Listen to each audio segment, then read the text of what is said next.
우리 목사님들, 이준희 목사님, 우리 이재수 목사님, 또 서울에서 새벽부터 이렇게 일찍 와주셔서 하나님 앞에 감사와 영광을 올려드립니다.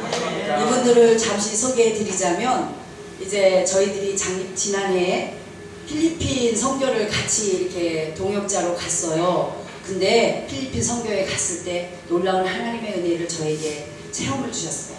새벽 기도에 잠시 이제 묵상하는 가운데 서기석 목사님을 세웠다. 그리고 우리를 붙였대요. 그래서 바울과 그 디모데 관계로 우리는 동역자들이래요. 그렇게 하나님이 말씀하면서 이 시대에 주의를 감당하라는 하나님의 어떤 그 메시지를 받았습니다. 그리고 그런 가운데 자세한 내용은 제가 말씀 안 드리고 그 말씀만 드렸는데 이렇게 이어져요. 연결이 돼요. 이게 성령의 인도하심이라고 저는 믿습니다. 할렐루야. 이렇게 함께 해주셔서 너무나 감사드립니다. 잠시 기도합니다. 하나님 아버지, 이 시간 부족한 종 하나님 말씀 들고 섰습니다. 주님, 부족합니다. 연약합니다. 하나님 말씀만 바르게 대언할 수 있도록 바르게 전달되어져서 선포되어져서 함께 은혜 받기를 원합니다. 역사하여 주시옵소서. 예수님 이름으로 기도하옵나이다. 아멘. 오늘 제목이 새일을 보라 새일을 행하리라 라는 제목입니다. 찬송가 제가 목소리가 이렇게 서스키인데다 감기까지 들었어요. 그래서 잘 올라갈지는 모르겠으나 오늘 우리 찬양 인도해 주신 목사님이 찬양을 하실 때 1508장 보라 새일을 행하리라를 하시더라고요. 그래서 함께 같이 우리 한번 불러보겠습니다.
오늘 제목이 보라 새일을 행하리라입니다.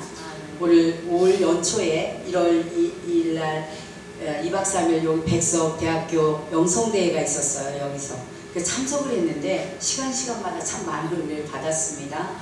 눈물로 간절히 또 새해를 위해서 또 한 해를 위해서 기도를 하는데 이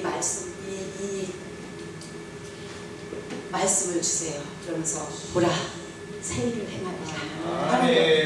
이 말씀을 주실 때 참 감격과 감사가 있었습니다. 왜냐하면 제가 목사 안수를 받기 전에 목사 안수를 안 받고 오랜 시간 한 20여 년을 강도사로 있으면서 할 때 하나님께서 강한 콜링으로 저를 부르신 적이 있습니다. 그럴 때 그 방송 속에 극동방송을 듣다가 부르셨는데 그 방송 속에서 들려오는 게 저는 성령의 음성으로 들려서 순종한 계기가 되었습니다. 그럴 때 내가 너를 들었으리라 하신 적이 있어요. 그런데 또 지난해에 GTS를 이제 어느 목사님이 가자해서 같이 참석을 했다가 새벽 기도 시간에 그 지난 2023년에 또 말씀을 주실 때 어떤 말씀을 주셨냐면 이제 내가 너를 세우리라 그러셨어요. 내가 너를 들었으리라 해서 제가 순종하고 이렇게 안수를 받고 이게 이제 목회의 길로 접어들어서 사역을 감당하고 있는데 지난해 1월 1일에 그 1월 3일 아무튼 이런 연초였어요. 이제 내가 너를 세우리라 또 하셨어요. 근데 올 연초에 또 여기 이제 백석대학교 영성대 기도에 참석해서 기도하는 가운데 또 주시는 말씀이 보라 새 일을 행하리라 하시는 거예요. 그래서 이런 하나님의 주시는 메시지 안에서 저는 순종하며 순응하며 복종하며 나아가고 있습니다. 할렐루야. 그래서 오늘 본문이 너희는 이전 일을 기억하지 말며 옛적 일을 생각하지 말라. 보라 내가 새 일을 행하리니 이제 나타날 것이라. 너희가 그것을 알지 못하겠느냐. 정령이 내가 강야의 길과 사막에 강을 내리니. 아멘. 성경에서는요 새 언약이란 말이 많이 쓰는데요. 새 언약, 새 사람, 새 부대, 새 노래, 새 술, 새 계명 이런 등등 새롭다라는 표현을 많이 쓰고 있습니다. 전도서에서는 해 아래는 새 것이 없다라고 말씀하시죠. 해 아래 새 것이 없다라고 고백을 하는 전도서를 보면서 하나님만 경외함만이 새 것이 될 수 있음을 우리 모두는 믿으시기 바랍니다. 아멘. 성경 말씀에는요 또 새 것, 또 새 일이란 하나님의 그의 피조물인 우리 인간에게 개입하시고 연합하여 하나가 됨으로 하나님의 영원성과 무한성을 피조물인 우리 인간에게 이루어지는 것을 뜻하기 때문입니다. 그러므로 옛일 또는 옛것이란 인간의 육의 한계성 가운데 율법을 지켜 의롭게 보이려는 사람의 노력이나 하는 일을 말하며 이들은 결코 우리 영혼을 구원하여 생명이나 평안에 이르게 할 수 없기 때문입니다. 말씀의 하나님의 약속은요 우리들의 가슴을 벅차게 하는 일이 있는데 하나님께서 새 일을 기뻐하시고 또 소망이 넘치며 주 안에서 우리에게 이루어 주시겠다는 약속의 말씀이 있기 때문입니다. 할렐루야. 성경에서 선지자와 사도들이 새 일, 곧 새 사람에게 관하여 성경 여러 곳에서 증거하고 있어요. 이사야서 43장 오늘 19절 말씀에 보라 새 일에 대하여 분명하고 확실하게 증거하므로 우리는 하나님의 은혜인 것입니다. 이사야 선지자가 말하는 20절에 새 일의 증거는 사막이나 강야 같은 메마른 우리 영혼에 강이 흐르게 하고 그 강이 흐르게 함으로 들짐승 곧 20절에 말씀하시죠. 들짐승 곧 식량 타조 같은 우리 영혼을 하나님을 찬양하는 하나님을 찬양하는 택한 복된 하나님의 백성으로 하나님의 자녀로 우리들에게 약속을 보여주신 것입니다. 하나님의 풍성한 진리의 말씀이 우리 성령 안에서 우리가 메마르고 강팍한 우리의 영혼의 삶으로 물된 동산으로 변화시켜 주는 것이 곧 하나님이 이루시고자 하는 새 일의 참 모습이라는 것이지요. 성도 여러분, 예수님을 믿고요 우리가 살아가는 여정 가운데는요 이 환경 속에서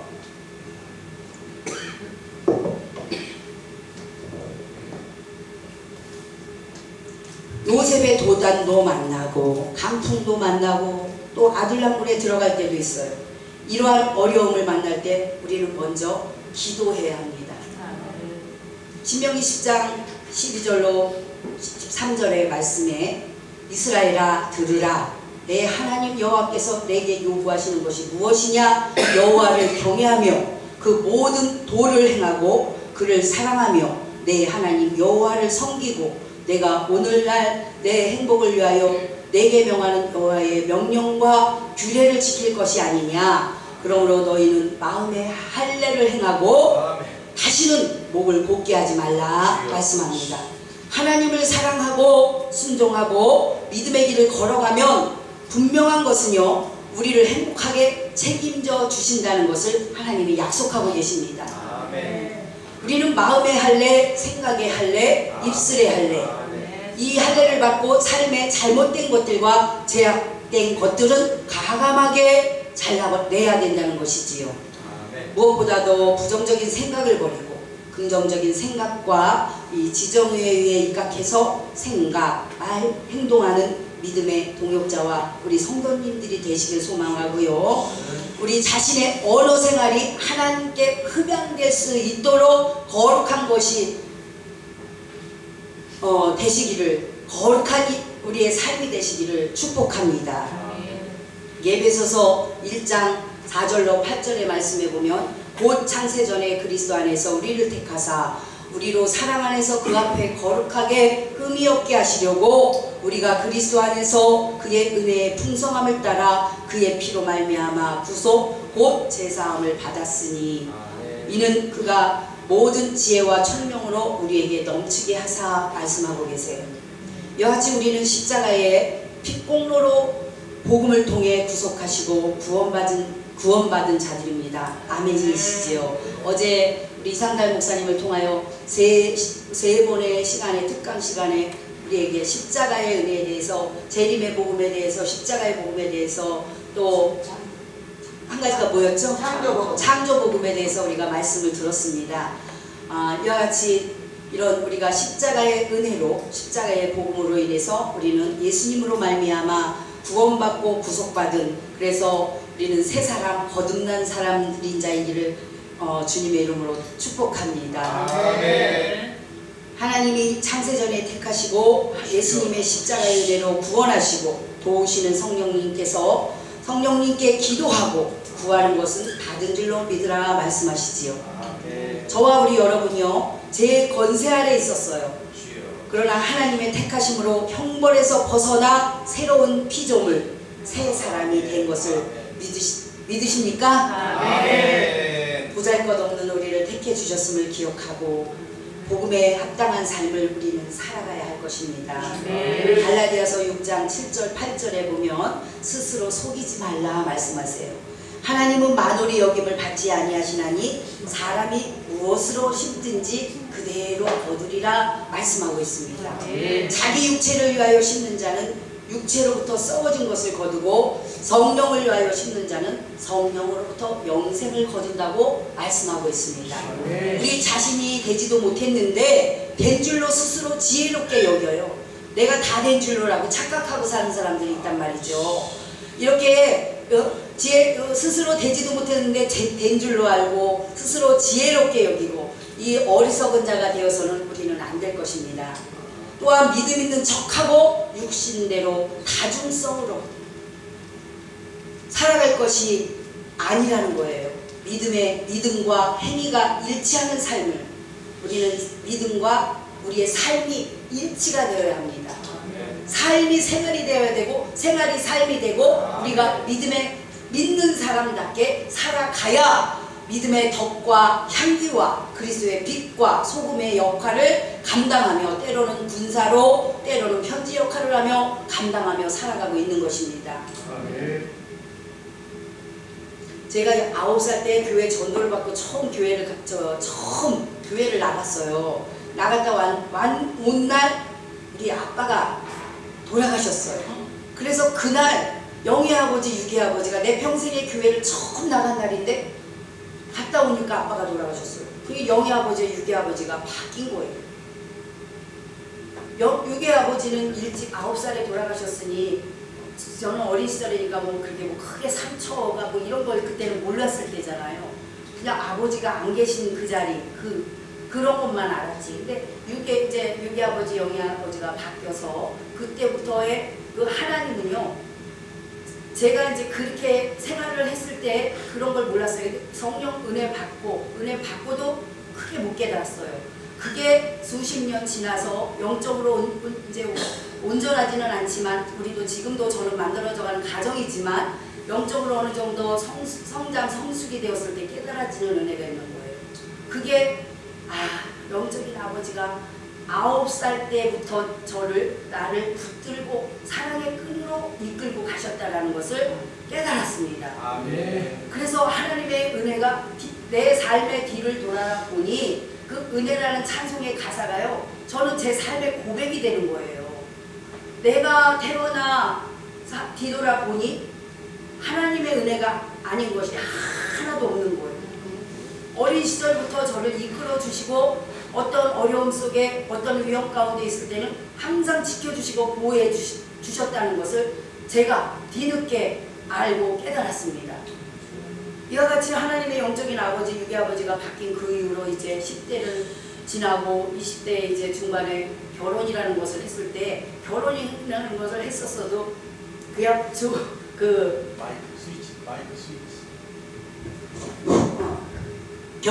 결혼을 했었어도요, 그냥 행복이 이어지는 게 아니라 잠시, 그것도 잠시. 그런데 그때 바로 성령님께서 저를 부르시고 만나 주셨어요. 그래서 은혜의 자리에 정교인 수련회에 참석했을 때 그 많은 큰 교회니까 성도들 수도 많아요. 그때 당시는 또 막 은혜가 충만한 우리 대한민국 한국교회였기 때문에 부흥의 역사가 막 일어날 때예요. 85년도 6년도니까. 그러니까 막 수천 명이 이제 모였잖아요. 근데 성령의 불이 임하는데 제가 눈물, 콧물, 그러니까 3통의 통이 있다 그래요. 3통. 그 3통이 뭐냐면 눈물, 콧물, 땀이라 그래요. 진땀. 이거를 저는 그때 체험을 한 거죠. 그래서 그 많은 시간을 얼마나 흘렀는지는 모르겠지만 많은 시간 기도를 하고 일어났을 때, 고개를 들었을 때 여기 앞에는 다 젖었어요. 그리고 여기 앞에는 또 흥건해요. 뭘로요? 눈물과 콧물로. 그러면서 눈이 안 떠졌어요. 그래서 눈을 이렇게 두 손으로 뒤집어 하면서 눈을 봤을 때 제 주위에는 그 한 40명, 50명 정도의 우리 교육자들, 전도사님들 뭐 이런 분들이 있잖아요. 큰 교회니까 많잖아요. 여성교 회장들 뭐 이런 분들이 쭉 둘러앉아서 저를 기도로 돕고 찬양으로 도와주는 거예요. 참 그런 은혜가 그때 그 무수한 시간에 그 눈이 안 떠질 정도로 소경이 될 정도로의 그런 눈물과 콧물과 진땀으로 이렇게 기도를 드리고 났을 때 놀라운 체험을 그때부터 주기 시작하시는 거예요. 이제 들어가서 숙소에 들어가서 샤워를 하고 옷을 갈아입고 나니까 이 눈이 멀쩡하게 정상으로 돌아와 있어요. 그때부터 하나님의 살아계심을 그냥 생활 속에서 체험을 주시는 거예요. 시작이 그때부터 시작이 됐어요.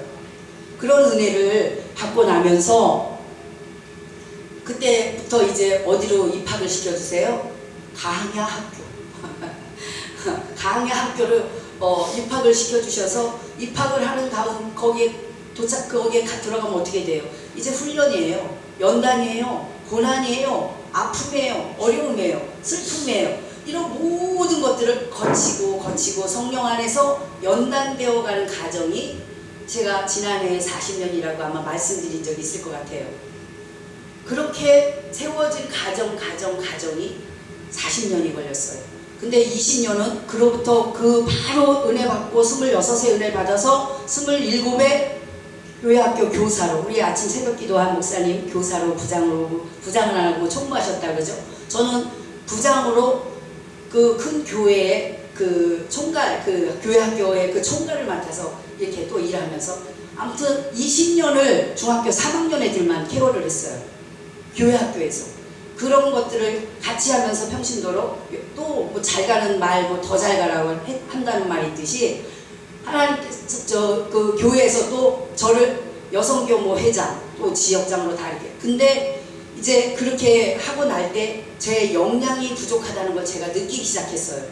그럴 때 공부를 좀 해야겠구나 했을 때 신학을 36세 신학을 공부를 이제 하면서 이 교회학교나 이런 평신도로의 역할을 했어요. 근데 전도사로 이렇게 신방전도사로 좀 일 좀 하자 하는데 왜 저는 그게 순종이 안 됐는지 모르겠어요. 그것이 지나놓고 보면 또한 섭리고 뜻이라고 저는 봅니다. 그래서 그렇게 평신도로 그 사역을 하면서 여름 행사가 항상 지나고 나면 여름 행사가 수련회잖아요. 수련회. 그럼 큰 교회니까 학생 수도 많았어요. 막 1200명, 뭐 교사들까지 하면 막 1500. 그러니까 잠잘 자리가 없으니까요. 숙소가 뭐 그때는 열악했잖아요. 스티로풀 갖다 바닥에 깔아놓고 교사들은 다 스티로풀 이 바닥에서 스티로풀로 그냥 이불 삼아 요 삼아 그냥 덮는 이불 얇은 거 가져오라 그래가지고 그렇게 그 수련회를 치르고 그런 일들이 여러 번 경험이 되어지면서 저에게 남는 훈장은 뭐였냐면 땀띠였어요. 온몸에 땀띠가 한번 2박 3일 3박 4일을 치르고 나면 그 땀띠가 온몸으로 새빨갛게 솟아있는 거예요. 그렇게 한 7, 8년을 그렇게 이제 그런 훈장을 받으면서 이런 평신도 사역을 이렇게 마쳤을 때 마치는 그게 이제 제가 상담 때문에 그걸 내려놓고 그 사역을 내려놓고 저는 이제 신학을 하면서 신대원까지 나왔으니 강도사가 됐잖아요. 강도사로 상담에 관심을 가지면서 상담 쪽으로 요는 이 청소년들을 20년을 케어하다 보니 내 역량 부족하다는 걸 알았기 때문에 공부를 했잖아요. 그 역량이 뭐였어요? 상담이었어요. 이 아이들을 어떻게 하면 바르게 양육하고 바른 길로 인도할까? 하나님 말씀 안에서 되어지지만 내 역량이 부족하니까 공부를 해야겠다 해서 그게 바로 이제 공부를 하게 됐는데 신학을 졸업하고 신대원을 졸업하고 나니까 아 내가 공부하고자 하는 거는 이게 아닌데 상담이었는데 하고 신대원 공부를 다시 상담 공부를 다시 신대원에 들어가 공부를 했던 거예요. 그럴 때 이제 그 검찰청이라는 곳에서 또 상담에 필요한 인원이 필요하고 이제 막 개설되는데 합니다 해가지고 이게 연계가 돼서 검찰청으로 가서 피해자 또 가족들과 청소년들 뭐 이런 등등의 상담으로 한 13년을 했습니다. 그럴 때 그때 당시에 20년은 열심으로 주님을 위해 교회, 학교, 내가 신학교 그리고 가정, 자녀, 학교 이렇게 그것만 알았어요. 그것만. 그러니까는 제가 밖에 나와서 보니까 아주 젊은 친구들의 말을 내가 못 알아듣는 거예요. 무슨 얘기를 하는데 제가 이제 운동을 시작했거든요. 스포츠 센터에 가서. 근데 아주 이 젊은 친구들이 얘기를 하는데 제 딸애들이 얘기를 하는데 내가 못 알아듣고 있어요. 그래서 그게 무슨 말이에요 하고 물었더니 저보러 하는 그 친구 하는 말이 아니 생긴 거는 야무지고 똑똑하게 생겼는데 이런 말을 너 모른단 말이에요. 그러면서 내숭 떠는 거예요 이래. 그래서 아니에요 저 못 알아들어서 아니라고 못 알아들어서 그렇다고 이해가 안 돼서 그랬더니 참 이해가 안 된다는 식으로 또 그러는 거예요. 그러기를 한 두 번 듣고 나니까 아 이게 내가 너무 세상을 너무 모르고 이렇게 다쳐 살았구나. 그래서 하나님 앞에 기도했어요. 하나님 저 40대 중후반 되면 멋진 인생 좀 살아보게 해주세요. 기도한 데가 있었어요. 그럴 때 이제 검찰청이라는 데 가서 그 상담 사역을 할 때 하나님이 길을 열어주셨어요. 그러면서 이제 세계적으로 많은 곳을 다니면서 보게 하셨어요. 그래서 이 세계적인 그 여행이라는 그런 거기에 또 푹 빠져 한 10년 이상을 또 살았어요. 그러면서 세상 알지 못했던 문화 접하고 가보자 노래방만 가도 큰일 나는 줄 알았었으니까요. 큰 죄 짓는 줄 알았어요. 노래방만 가도. 그런데 이제 그때부터 자유함을 좀 주시기 시작하는 거예요. 내가 자유함을 받는 거죠. 그러면서 이제 세상 문화도 좀 접해보고 등등 이러면서 이제 그 한 13년 이렇게 됐을 때 강한 콜링으로 이제 부르시는 거예요. 이제 그만 놀아라 하면서 갔다가 세워주시는 거죠. 이제 다시 이쪽으로 이 자리로 갔다가 그만 놀아라 하고 이제 안수를 받게 해주시는 그런 때가 있었습니다. 그런 것들이 지금은 저에게 이제 자료가 되고 이런 많은 이렇게 제가 이제 이런 사역을 하면서 보니 그래 내가 우물 안의 개구리로 살지 않은 게 너무 감사하다라는 것이 저의 고백입니다. 그래서 이렇게 이제 그런 훈련 속에서 살아갈 때 이제 그때부터의 성령의 연단성이 뭐 많은 그 가정으로 훈련 속에 이제 저의 돌덩어리 됐던 이런 것들을 깨트리시고 부서뜨리시면서 고운 가루로 만드셔서 주인의 모양대로 토기장이시잖아요. 하나님은 주인의 모양대로 만드셔서 불 속에 들여보내서 작던 큰 그릇으로 온전하게 만들어져 나와 사용되고 있는 지금 저의 모습이라는 것을 고백합니다. 할렐루야. 우리 여러분들도 하나님 앞에 우리의 모든 자아나 고집이나 아집이나 나의 생각, 나의 잘못된 생각들 이런 모든 것들을 주님 앞에 주님 십자가에 내려놓고 하나님의 말씀으로 성령으로 충만하셔서 성령으로 주시는 은혜로 깨달음을 받아 하나님 보시기에 합당한 하나님의 뜻을 이뤄드리는 귀한 그릇들이 되시기를, 귀한 목사님과 성도님들이 되시기를 주님의 이름으로 축복합니다. 아멘. 우리가 명품 구두, 명품 이런 가방을 생각해 보세요. 명품 구두는 일반 구두하고 명품 가방이나 일반 가방하고 다르잖아요. 견고하게 만들어지기 위해서 주인한테 맞고 또 맞고 맞고 또 맞고 수백 번 수천 번 맞고 맞아야 명품이 된다 그래요. 우리 사람 명품이 되는 가정까지는 우리가 우리 아직 고집, 우리 생각 이런 잘못된 것들을 내려놓지 않으면 하나님의 은혜가 우리 안에 임하지 않는다는 것이에요. 믿으시기 바랍니다. 그래서 우리는 믿음의 그릇으로 온전하게 깨끗한 그릇으로 하나님 앞에 주님의 이름으로 예배와 기도와 찬양과 봉사와 헌신과 나눔과 섬김으로 영광 올려드리는 이런 복된 삶들이 되시기를 주님의 이름으로 축복합니다. 이런 은혜 안에 사는 여러분들이 되십시오. 되시길 바랍니다. 그리하면 임마누엘의 은총과 에베네셀의 하나님의 은혜가 있습니다. 또 여호와 일의 하나님 준비시키시는 하나님의 축복이 있다는 것입니다. 성도 여러분, 인간은요 아는 만큼 이해하고, 잘 들으세요, 아는 만큼 이해하고 모르는 만큼 오해가 크다는 거예요. 모르면서 오해하면 답이 없어요. 그래서 우리들은 지혜를 하나님 앞에 늘 구해서 하나님 앞에 우리가 지혜를 구할 뿐만 아니라 바라옵기는 우리가 많은 책도 같이 더불어 많은 서적들을, 유익한 것들은 우리들도 또 우리가 준비를 해야 많은 성도들을 세우고 살리고 일으켜 가는데 영혼 구원하는데 큰 도움이 되는 줄 믿습니다. 디모데후서 3장 7절 말씀입니다. 항상 배우나 마침내 진리의 지식이 이룰 수 없느니라. 세상 지식과 지혜를요, 세계관과 가치관이 성경적 지혜로 바뀌어지면 은혜이고 축복입니다. 이러한 은혜가 저와 우리 여러분 가정, 자녀, 손들에게 신앙으로 계승되어지기를 축원합니다. 기도는 저축하는 것과 같습니다. 기도로 많이 저축해 놓으면 필요할 때, 급할 때 사용하게 되잖아요. 디모데후서